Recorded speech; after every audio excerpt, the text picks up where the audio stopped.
Well, first of all, let me just say thank you for being here. And it's great to see so many people here, and honestly, some familiar faces, so it's good to see you all here. I've had the privilege of being here at RSA teaching various groups through the SANS Institute and RSA and others for about 15 years now. So it's nice to see folks still out and see the conference doing as well as it is. And I'm especially impressed that you all had the choice to be here or Chris Stapleton, and you chose to be here. So let me just thank you in advance, for being more than just me and one other person in this room. So thank you. What we're going to talk about today is this isn't going to be the sexiest talk of the week. Let's just be perfectly honest. But there's a reason that I do talks along these lines here at RSA is because I want to hope that we stay focused. There's going to be a lot that goes on over the last couple days. There's a lot more that's coming soon. And it's really easy in organizations to be distracted. And I think we all know this. And in the organizations that I work with, I would have to argue that probably there's about, and I wish I could say it was higher than this, but maybe 0% of the clients I have ever worked with have been effective enough to be able to actually say, I'm going to stay on track and do the things that need to be done that actually make a difference. And what does that look like? So what we're going to talk about today is we're going to have that conversation. So it's going to be the unsexy conversation. It's going to be the eat your vegetables conversation. It's going to be about stay disciplined and do the things we know we need to do. But we are going to twist it to make sure that at least it's focused on the things that are going on right now. I don't want to just talk about things that are common wisdom. I don't want to say, put anti-malware or EDR on all your endpoints. Okay, that's fine, right? You can have that conversation a million times in the vendor show, but that's not what I want to talk about here, right? So what are those things that we know actually make a difference, actually matter? And so that's what we're going to talk about. So again, my name is James Tralla. Again, I'm with the SANS Institute. I've had the privilege of being here for quite a lot of time. Work with organizations like Center for Internet Security, SANS Institute, helping write guides like the Center for Internet Security's Critical Security Controls starting back in 2008. So those are the kinds of things that I've been working on. And so hopefully we'll bring some of those experiences to the conversation here today as well. Early in my career, when I was a tad younger, I used to work a lot in clinical facilities and hospitals. And every time I would go to a hospital, it was the exact same thing. I would go in, they would say, okay, you're a contractor, you're an employee, we need you to go through awareness, we need you to go through our safety training, right? All the things that you would expect someone needs to go through, right, when you go to a new facility. So I would go and I'd sit in a room for a morning, we'd have these conversations, and every single time I went to a new clinical facility, they would tell me, listen, you're working in an area where there's potentially infectious diseases and bad things going on, and there's one thing you can do, it turns out, that really will increase your chances of not getting sick while you work for us. And they would say, simply wash your hands. And I would go to every single hospital and every single clinical facility, and every single time they would tell me, just wash your hands. And we could, of course, also say the whole 6-second rule, or you just sing the alphabet, right? All the things we were taught to do during the pandemic. But at the end of the day, they said, if you would just do this one thing, the CDC has actually come out and said that if we could convince people to just wash their hands, we could probably save about 1 million lives a year. And that's the CDC, right? It's not a made-up number. I mean, maybe it's a made-up number, who knows, right? But the CDC said it, so we're going to take it as accurate, right? But they've said that's the kind of thing we can do if we just do the most basic, the most simple of things. And that's the argument that I have with you today, is that there are these things that we can do. They're not always going to be easy, but they're going to be basic, and they're going to be things that we know how to do if we stay focused. And if we just do it long enough, I think we'll see results, and we'll be effective in what we're trying to accomplish.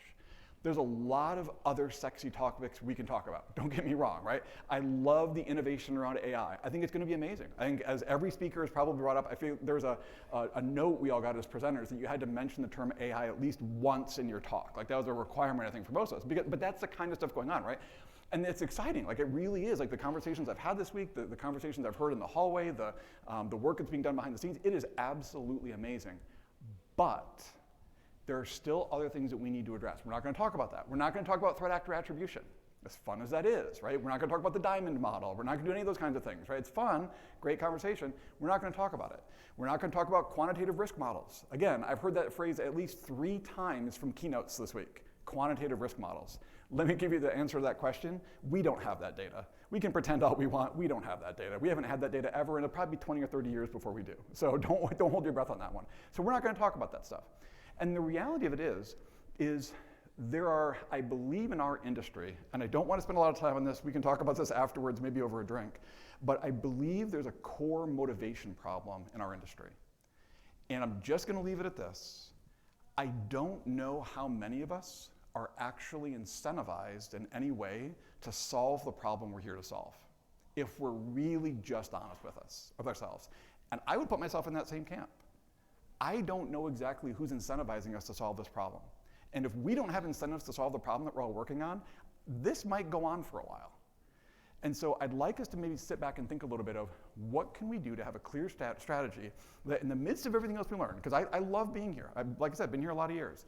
But if we can go out and we can be inspired and we can learn cool things, learn new things, see what innovation is coming out, but still go home and do the things that need to be done, I think that's a win. And that's what I want to talk to you about here today. So in the end, the goal that I'm going to sort of think about is, if I'm in your shoes, I'm thinking we have simple goals, right? Confidentiality, integrity, availability, the things we've learned a million times. We're going to assume those are going to be our goals still today. I'm also going to assume that you are not a special snowflake, that you have, surprise, surprise, Microsoft workstations, that you have, surprise, surprise, Microsoft servers, and you're trying to move them to the cloud, and you've got some Linux systems thrown in there too, right? This is who we all are, right? And at the edge, you've got Palo Alto or Fortinet or Cisco or whoever you've got, but we're all basically the same company. And the threat actors know that, and they're behaving as if we're the same company, because the technology stack that we use is almost identical. And there's all kinds of white papers. There's a really good one. It's an old one, got the guy in trouble. But the dangers of homogeneous systems in information security, or information systems. Old article, worth reading if you ever get a chance to go through and do that. So what we're going to talk about, though, are what are the things that, as a result of the Verizon reports, the threat reports that come out from vendors, the collective threat taxonomy, the open threat taxonomy, the MITRE attack model, all these things that are out there, what can we learn from those to bring back to our offices to actually do something of value? Now, specifically, if you look at this year, what are the threats that are on our minds? If we look at these reports, we look what people are talking about, I'm not going to read every single bullet point on these slides. So this will be streamed, this will be saved, take notes, take pictures, whatever you want to do. Or frankly, just send me an email at the end of the presentation and I'll send you a PDF of this. So don't worry about taking notes.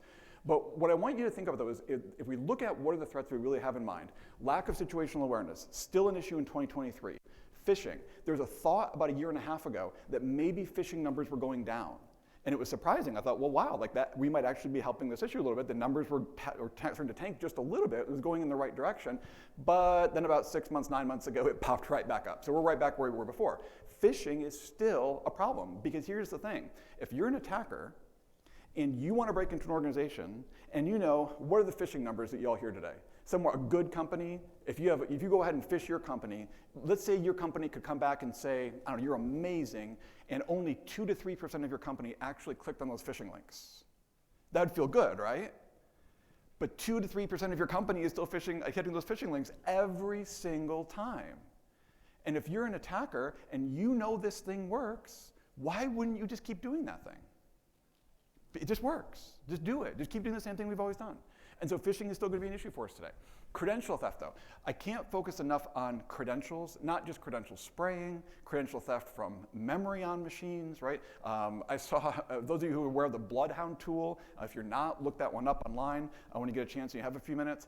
The open source tool I saw down the vendor show, they've got a commercial version now, which is kind of amazing. If you haven't seen their booth, I'd actually probably go check that one out. It kind of amazed me, right? But this ability to do credential theft on a machine that we phished, steal credentials from that box, use that credential against neighboring machines, do credential theft on those machines, grow our database, and spread and spread and spread until we get domain controller rights, get domain admin on our machines. And if you look at some of the reports from Mandiant and CrowdStrike and some of those folks who talk about this, they've said, how long does it take attackers to go from initial phish to full DC compromise? The good ones, 2 to 2.5 hours.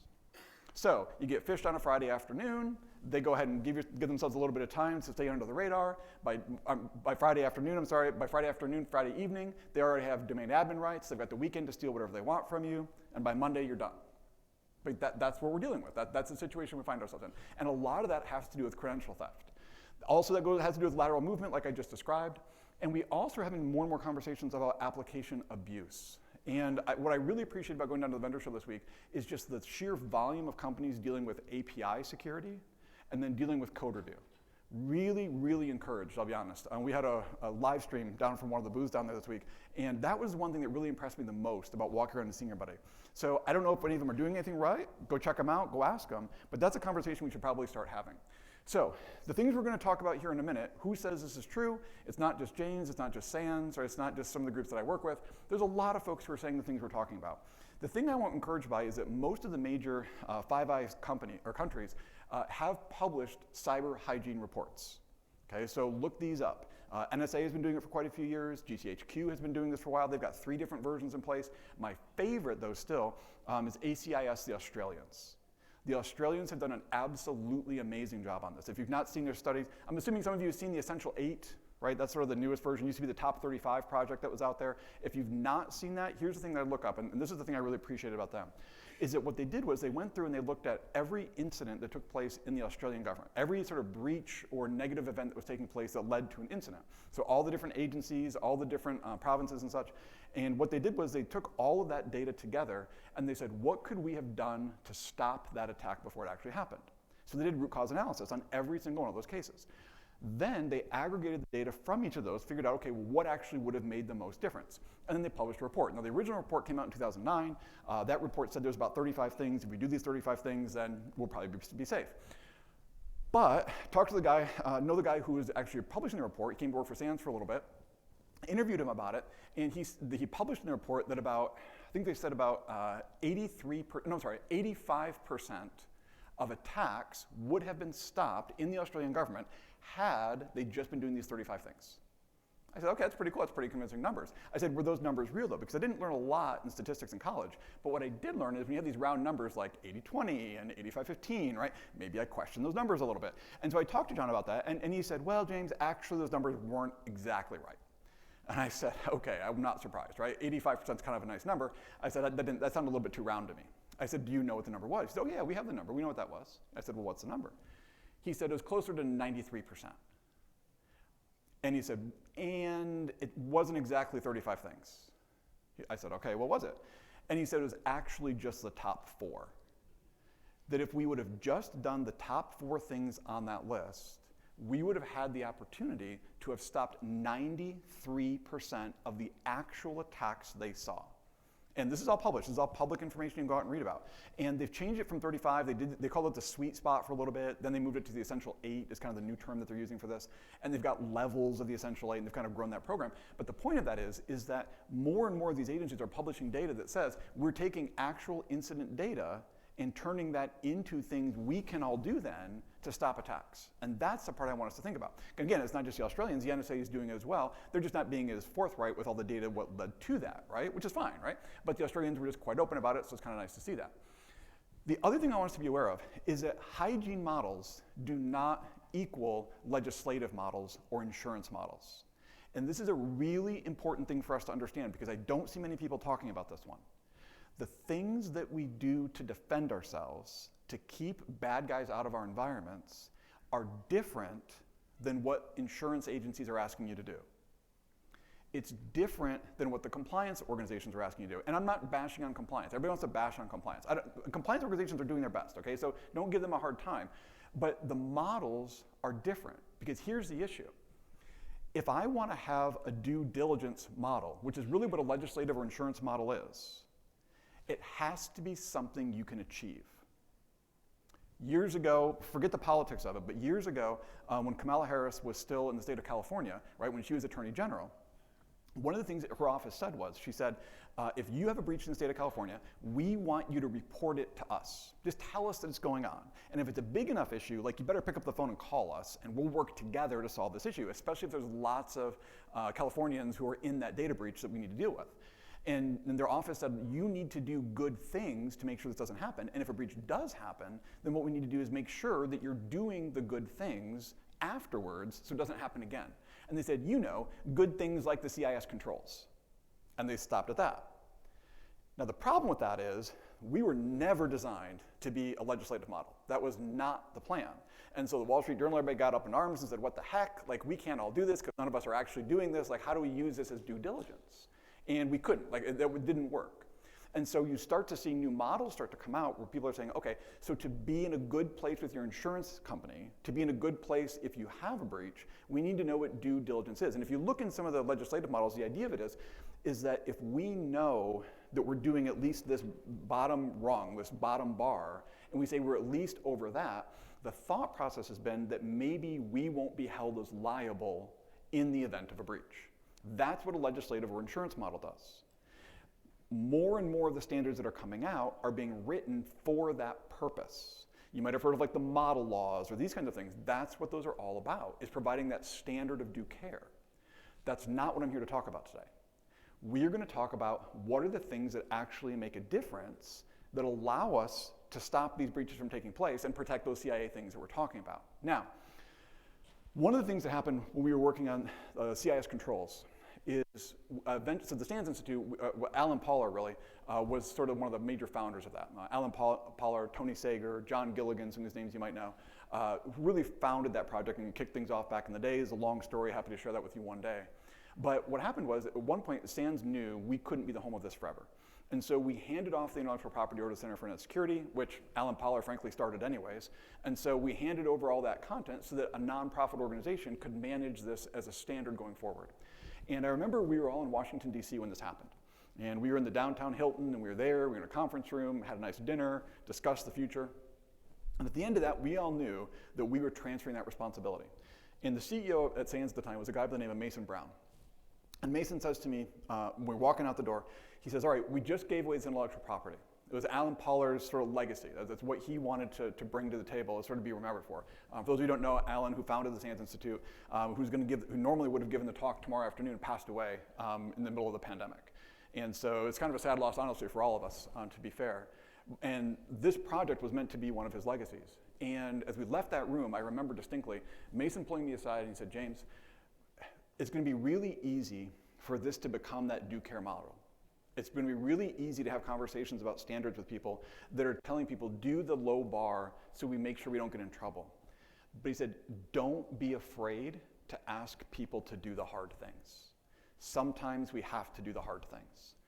And that's the thing that I want to make sure we're talking about today and we keep in mind as well. Some of these cyber hygiene tasks we're talking about, it's not just put an agent on a machine and go on. Some of them are that easy, but not all of them are. Some of the things that work are hard, but when you do it, and you do it consistently, it works. And I don't want us to be afraid of doing those hard things. There's all kinds of examples of organizations that don't. In fact, literally last week, I was in a presentation in Chicago at a HIMSS event, giving a different presentation on some things, and literally as I'm getting ready to go on stage, a guy walks by me, right in front of me, last week, and he says, what do we know so far? How many machines are impacted? What do we think this is going to lead to? He's having this conversation on his cell phone as he walks in front of me. Literally, that's how often these are happening. He was at a cybersecurity event, and someone's telling him on his cell, crap, we just got a breach, as he was about to go into my talk. That's the thing that's still happening today. And I would bet if we sit here long enough, we probably hear it at RSA too. Again, this is what's happening. This is what the world's out there.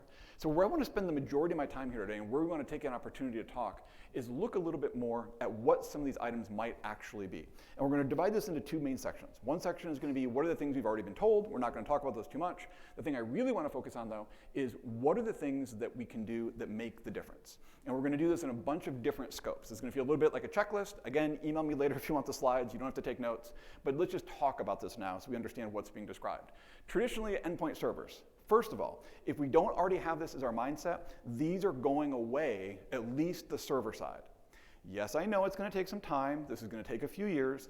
Endpoints are going to be endpoints. We're always going to have endpoints. But the servers in our data centers, the infrastructure as a service in EC2, right, these things are going to slowly fade away. And if you don't have a plan to make these go away or start fading away in the next 5 years, you need to probably have that conversation too. But let's make an assumption that these servers aren't going to last much longer. That there's going to be a time 5 years from now when we come back and have this conference where we're just not even talking about servers anymore. I have some of my clients, some of my younger clients, they're coming up now, and I'm impressed and I'm amazed how many new clients I have where they have campus networks, they're ISPs, they have workstations with 1 million agents on them, rightfully so, and the idea is that everything is native Lambda. Everything is native Dynamo, or whatever it might be, Azure Cosmo, or whatever. But the point is, though, is that they're building these startups from scratch to not have those servers. So let's keep that in mind in the back of our heads, too, as we're having this part of the conversation. So a lot of this has to do with endpoints, then.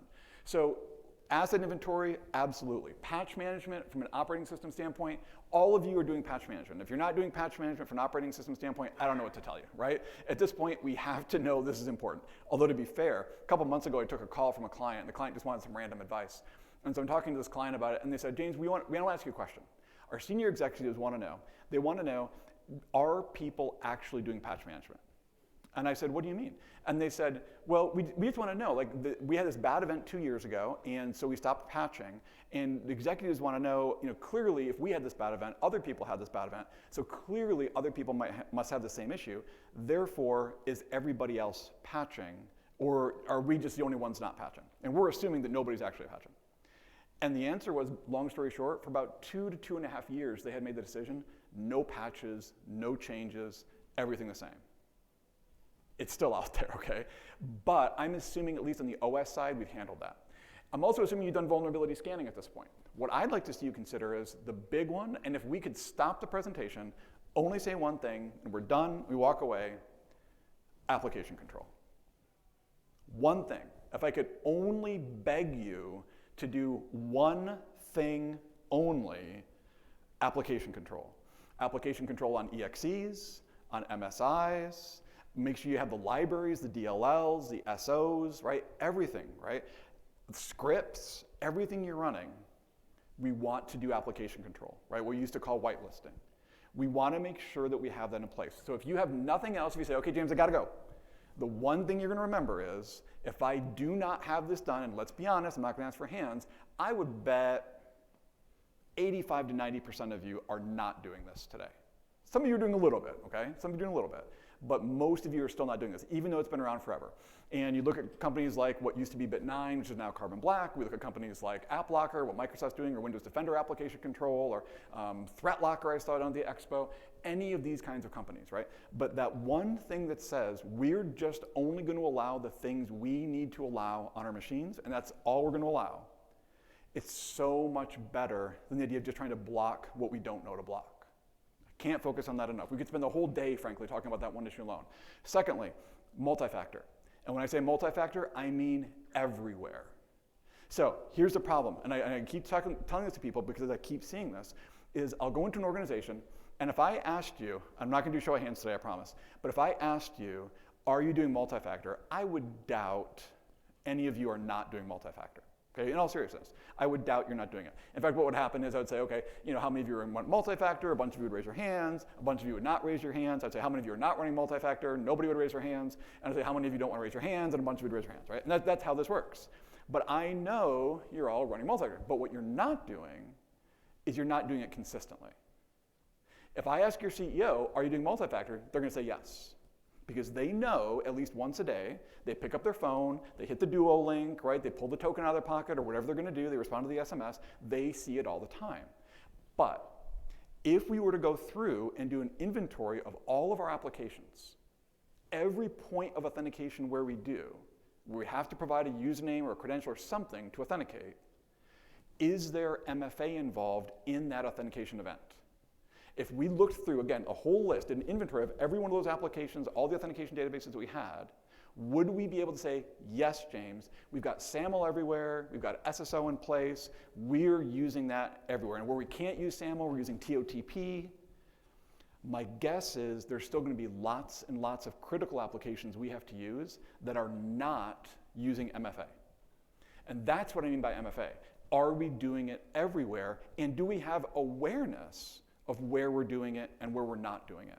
Have we shown leadership, hey leadership, we have it in place 25% of the applications, but 75% of the time, we're still not doing it. Are we reporting that as a metric?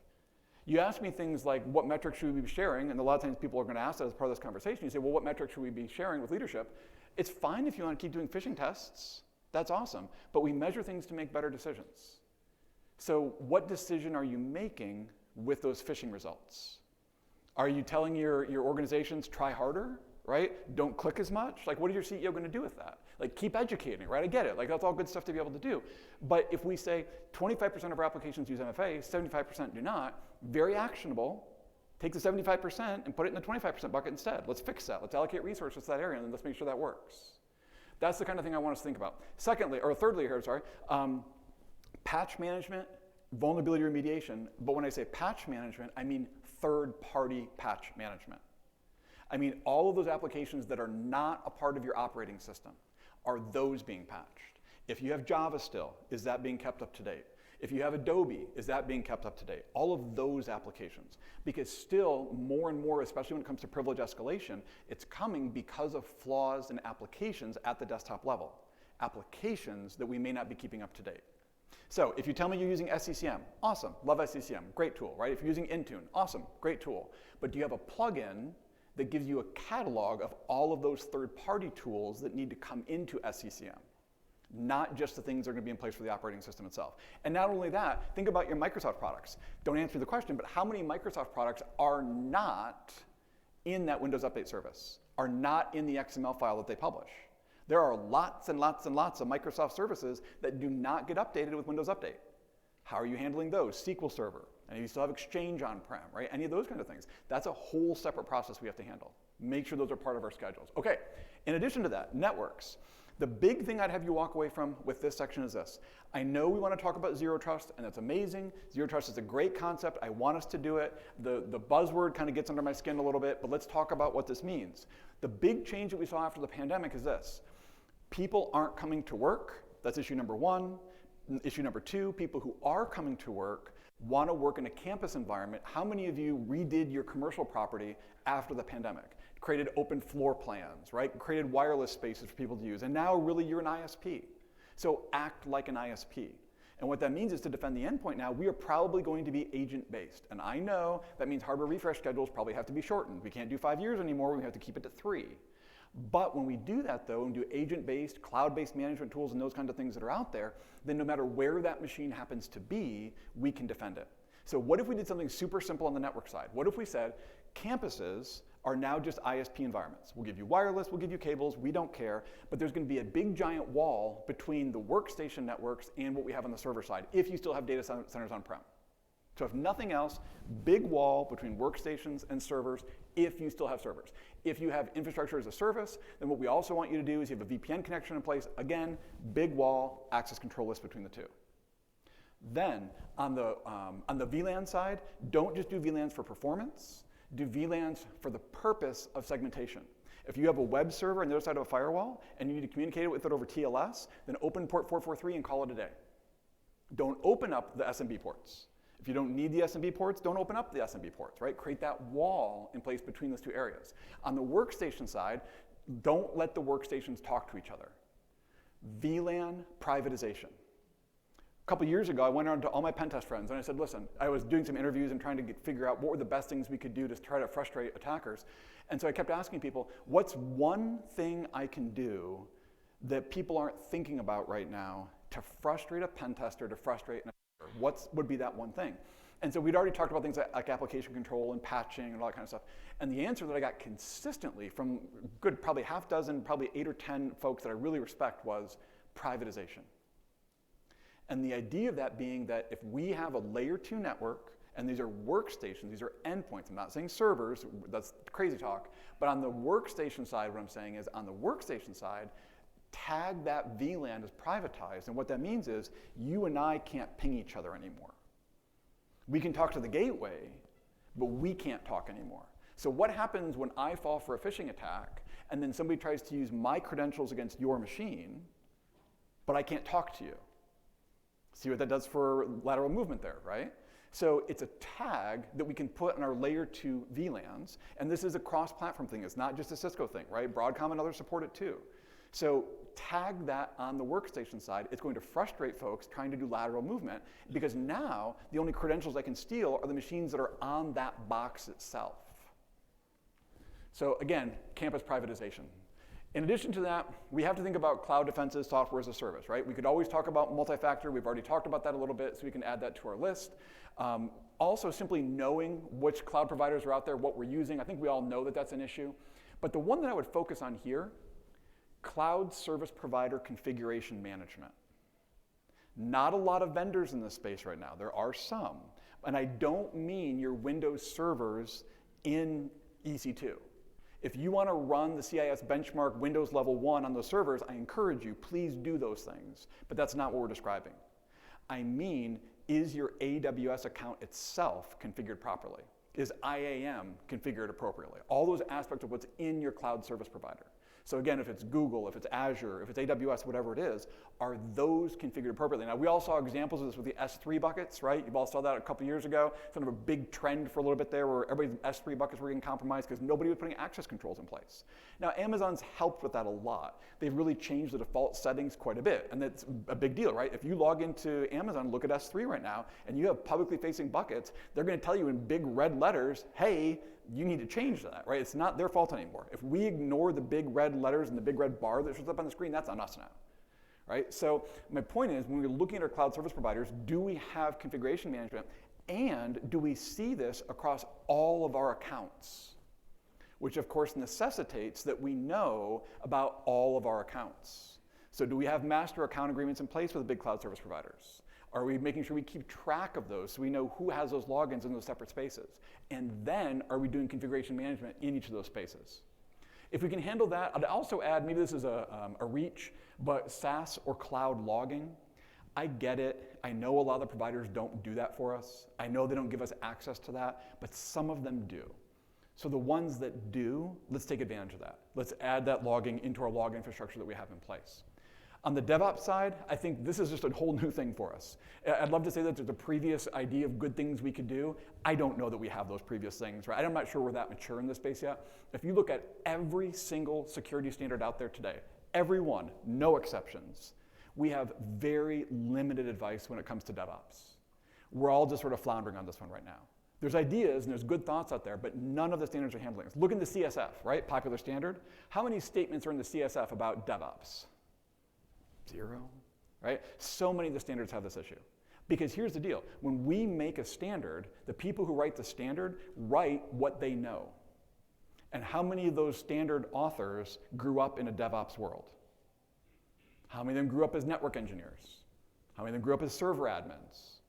Okay, so we write about what we know and what we feel comfortable with. What people don't feel comfortable with, DevOps. A couple things though, cloud first. Again, if your architectures aren't moving that way, there's a bigger issue there. I'm assuming most of you are having that conversation, cloud first at least, maybe not cloud native yet, but at least cloud first in new decisions. I hope, I beg. The conversation, of course, for Log4j that you all started to talk about was software bill of materials. Do we actually have a software bill of materials in place for the people that we work with? So when we have folks trying to do business with us, do we know when Log4j has its next issue, do we know where it would be installed? Do we have an easier time this time understanding where that would actually be in place? Or old versions of Python, or whatever it might happen to be. Code scanning and CI/CD pipelines. Do we have that addressed? Do we have it set where if I'm a developer in your organization and I publish my code to a GitHub repo, am I allowed to promote that with vulnerabilities in the code? Or will GitHub send it back to me and say, sorry, we scanned it, there are known vulnerabilities in what you just wrote, try again. Why won't we turn those features on? Teach our development teams that, listen, we're going to use SonarCube, we're going to use Veracode, we're going to use whatever, and we're going to say we're going to plug that into the CI/CD pipeline. We're going to use the advanced scanning capabilities that GitHub has natively. And we're going to say if you try to publish something that has a vulnerability in it, then we're going to block you from promoting that. And you're not going to have that even reviewed by QA until you address those issues. Because it turns out, just because our IDE allows us to compile something, it doesn't mean it's secure. Okay? That's not the kind of checking that's going on. And I'm not talking about semantic scans here, right? I don't care about code cleanliness. I mean, I do. But that's not what we're talking about here, right? This is vulnerabilities in the code. And then also to go along with that is once we do discover those, if we have legacy code especially, or code that's been out there for a bit, and we do start to scan those, do we have SLAs in place for what we're going to allow for how long those are going to be issues? We're doing better about scanning on the, say, the workstation, the server side, about the code issues themselves. Do we have the code scanning SLAs in place? That's the piece that concerns me. On the governance and privacy side, a couple more things. Do we have a clear program charter? You don't know what a charter is? Go to Project Management Institute, look up charter. What's a charter? Give me a template of a charter. But it gives an organization's security team the authority, the responsibility to go ahead and run or achieve the goals of the security program. Security is just a program like every other program in an organization. Do we have that in place? Also, compliance programs. Very few of you are in a situation now where you have just one thing to be compliant with, right? So again, do you have 5 things, 10 things, right? How many different legislations or laws or rules do you have now to follow? So we're looking at aggregate compliance programs. So using things like governance risk compliance, GRC databases, following along with those things. Also governance for DevOps. Again, something we're seeing missing a lot. We do governance for most of the organization, most of our cybersecurity practices, but what about DevOps itself? If we're looking at that process, software development in general, do we have the same security models in place, governance models in place for them that we expect on the server workstation side? And of course, privacy beyond GDPR. The cookie things are great, right? We've all figured out the cookie thing, we've got that down, but what about the rest of privacy, right? Let's start handling that now as well. So there's a lot of things I left off of this list. I'm not going to read through all these things, right? There's a lot of cool topics we could talk about. Passwordless, we could talk about DLP, right? Deception technologies. 800.172, right? They just published something that said specifically, if you want to be CMMC level 3 compliant, you have to do deception technologies. Interesting. But way after all of these things we just talked about. Okay, don't get distracted. Even though the guides are sometimes telling us to do that, keep that off of our list. There's other standards out there. If you haven't seen things like the Collective Controls Catalog or some of the new work that's being done with the CSF, I'm actually impressed by ISO 27002, the new 2022 version. They did a good job with that. I want to give them some credit on what they did there. They really sort of upped their game a bit. But as far as going forward from here, we'll take some questions. We'll do it in a couple different ways.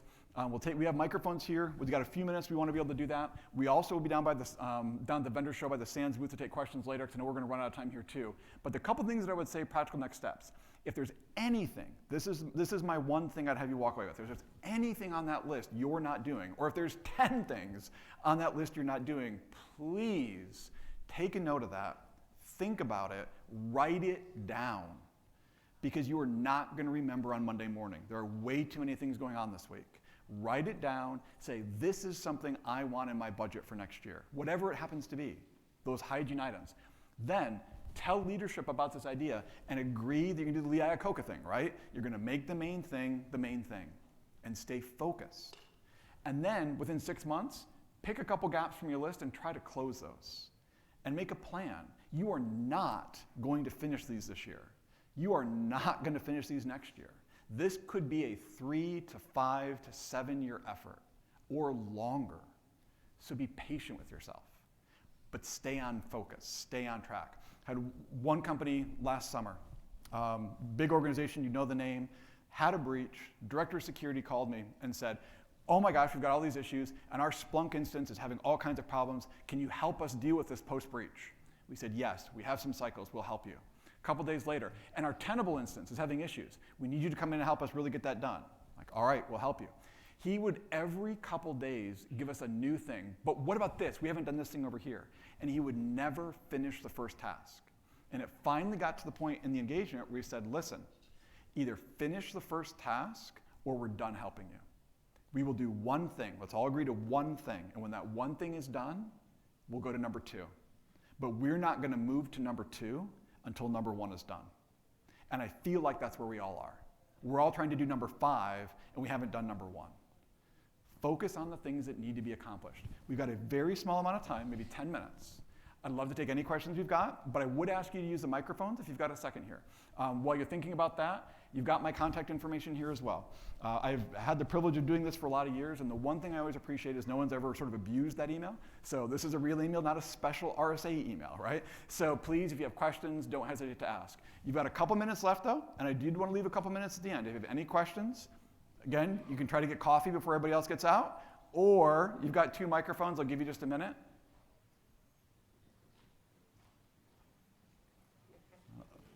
Boy, the quietest crowd. All right, go ahead, sir. If you, I'll try to repeat it, but yeah, if you want to.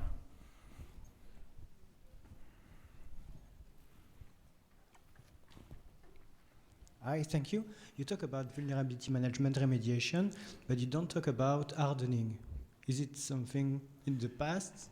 No, okay, so great question. So as far as auditing goes, I think I'm going to use a different word other than audit for it, just because I want to talk about the business purpose of what's going on, right? At the end of the day, I'm a huge fan of audit. In fact, what my life is when I'm not presenting and doing research is literally auditing. Like that's my entire life. So I'm a big believer. So I would say, let's not throw auditing away. I don't think it's a thing of the past. I think it's an opportunity to give quality assurance. And so I think where audit has an opportunity is audit has a chance to look over our shoulders and make sure that we're staying on task with the things that we're describing here. If audit's goal is to have a gotcha If audit's goal is to say, I'm going to find where you're doing wrong, and I'm going to show leadership how wrong you are, then I think we have a problem with audit.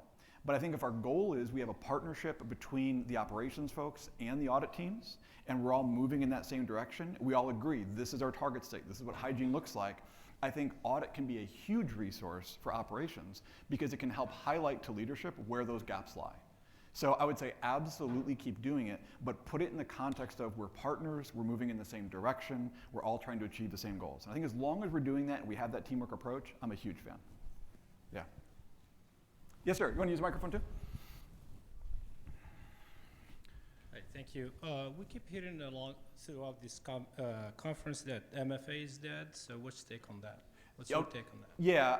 Okay, here's the thing, right? So Alan Paul used to always make the same comment. Don't let perfect be the enemy of good enough, okay? Are there potentially flaws in MFA? Yes. Is it the MFA though, or is it the people, right? And so there's going to be potentials, right? If I can call you up on the phone and say, hey, oh my gosh, I got such an emergency, I just need you to say allow next time your little duo prompt comes up. Can you just hit allow? And you're like, sure, random person on the phone, I'll absolutely hit that allow button, right? Well, then we have an education problem there, right? At some point, we've got to get people to do the right thing. And I know there's a million excuses kind of like that are out there as far as what the MFA is. I know there's some intercept tools that are out there that we can look at. But here's the thing. Is it dead or is it imperfect? If it's imperfect, let's continue to improve it. But here's my question. What's your alternative, right? Are you just going to say, well, I give up then, like just put everything on the internet, let's call it a day, like turn off the firewalls, let's go home, right?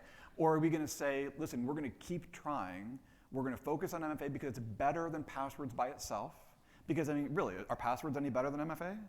I mean, I don't think anybody happier with passwords these days than they were a year ago, right? So, I mean, we've got to do something. And I think there's, though a couple things I would say is, the other thing I think people also mean when they say that is they're referring a lot to SMS and phone text-based. I would absolutely agree with like NIST 861 and some of the things that 63 and what they're publishing there. That sort of thing we need to disable as much as possible. The idea of using MFA and caching credentials, that would be one I probably should have even put on my slide. But the idea, I've seen this in so many companies where we do MFA and then we say, and authorize this device for 30 days. It's like, well, what's the point, right? So we tried to stop lateral movement. Is that really going to stop lateral movement? I mean, no way. But so that's my fear is that, I won't mention the organization. Some of you might be old like me, and you might remember in 2004, a particular group came out and said, you know what's dead? IDS is dead. Some of you remember that in 2004? 20 years ago, almost now? Or did you all turn off IDS? Is it gone now? Is it perfect? No, right? It's not perfect, but it doesn't mean we're going to stop. Right? I mean, all the vendors took their stamps, the die stamps that said IDS and called them IPSs now, right? They changed the name a little bit, but the detection side's still there. And I have a feeling MFA is going to go with this a long time too. So don't let people scare you on this stuff. Part of that's just sensationalism, at least in my opinion.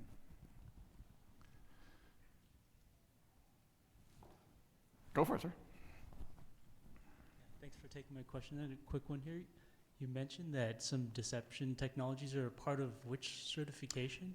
80172. Okay. So the Department of Defense, as part of their acquisitions program, has published what's called CMMC.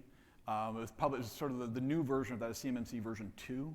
CMMC version 2 is broken up into 3 levels. Level 1, 2, 3. Level 1 just points to the defense acquisition requirements, so the DFARS. And so it's a very small list of requirements for level 1 folks. Level 2 is 80171. So the latest version that's there. And then level 3 is 80172. And so those are the 3 guides that go along with the 3 levels. Eventually that will lead to certification if you're dealing with DoD entities.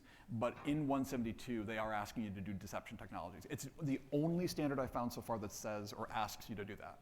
So it's not just honeypots, but it's more than that. They're trying to go further in emulation and things like that. So, but it's only 1 line, 1 standard.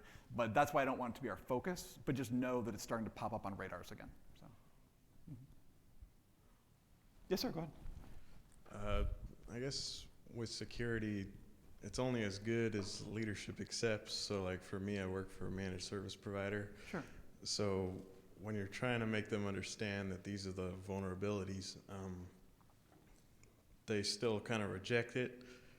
Do you have any stories or experience with at least nudging them in the right direction when you do know that they haven't, like, you have an answer to the problem Right. or a future problem. Do you have any stories on that of how you kind of nudge people in the right direction? All right, so I do. So here's the thing, right? So I got 5 minutes. I will try to keep it to this, okay? Now, so I already told you, if you could only go home and do one thing, right, that you're not probably doing today, that one thing would be application control. Okay, good. You didn't forget yet. Okay, so application control. The second thing I'd have you remember going home would be this. If you work in an organization, and that organization, leadership in that organization, isn't convinced about cybersecurity, and it's 2023, my response is, it is not your job to help them get religion. What I would say is this. Let me give you a couple examples. Imagine you're a chief financial officer for a minute. Imagine you're a CFO and you go into a board meeting and you tell the board of directors, we are losing money. Every year, lots of money, millions of dollars. We are not doing well. And the board of directors looks at you and says, is making money really important? Is that something we should really be doing? Is that really why we're here, to make money, right?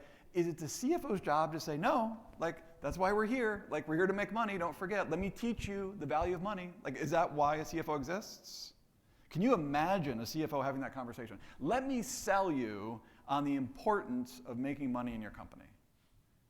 But yet, we all go home with director of cybersecurity, CISO, whatever your titles are. We go home and we believe it's our job to sell them that getting broken into is a bad thing, right?